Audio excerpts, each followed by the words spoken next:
Okay, so welcome everyone to another round of Consolidation of Financial Information, Chapter 2, or Fundamentals of Advanced Accounting.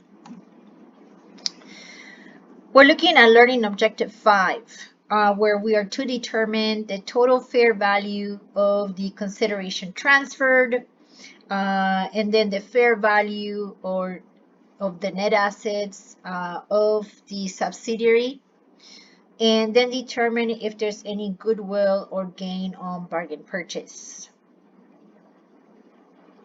So we're introduced to an example. We have BigNet who agrees to pay 550,000 cash and also issue 20,000 shares with a $10 par value and a $100 per share value to purchase Smallport's assets and liabilities.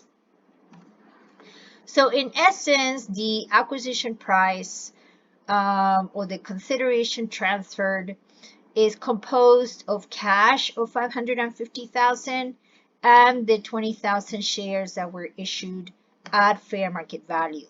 So the total acquisition price for Smallport is $2,550,000. Now the next step is to kind of compare this with Smallport's net assets, the fair market value of their net assets. So we're given information. For BigNet. This is the company that's acquiring Smallport. So we don't really need this information at this point. We also note that the acquisition date, the date that BigNet purchased Smallport is December 31st, is the last day of the year, assuming that Smallport has a calendar year. And so the fair market value of those assets and liabilities on the date of acquisition is $2,550,000. Okay, so in this case, we have that the amount that we are paying, if we're assuming that we're BigNet, ties exactly to Smallport's net assets, the fair market value of those net assets. Okay, so it doesn't look like we will have any goodwill or gain on bargain purchase.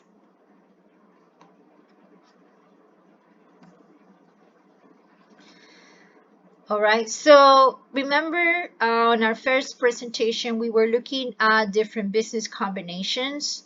And so we talked about that if it's a merger, there will be a dissolution of one of the companies, or maybe the two companies, and then they form a new company.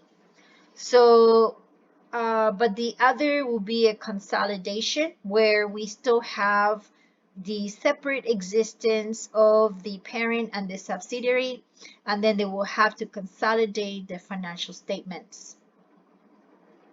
So we need to pay attention to that. Okay, so when you're reading through the problems, you need to see, was there any dissolution of either the parent or the company, the company that purchased the business, or the one that was acquired? Is there any dissolution? If not, then we're saying these two companies continue to exist, and therefore it will be a consolidation. Why do we need to know this?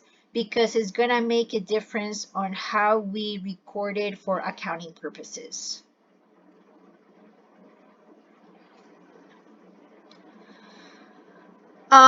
So if we have, acquisition method when a dissolution takes place. So if the company has dissolved, then the fair value of assets and liabilities will be transferred to the surviving company.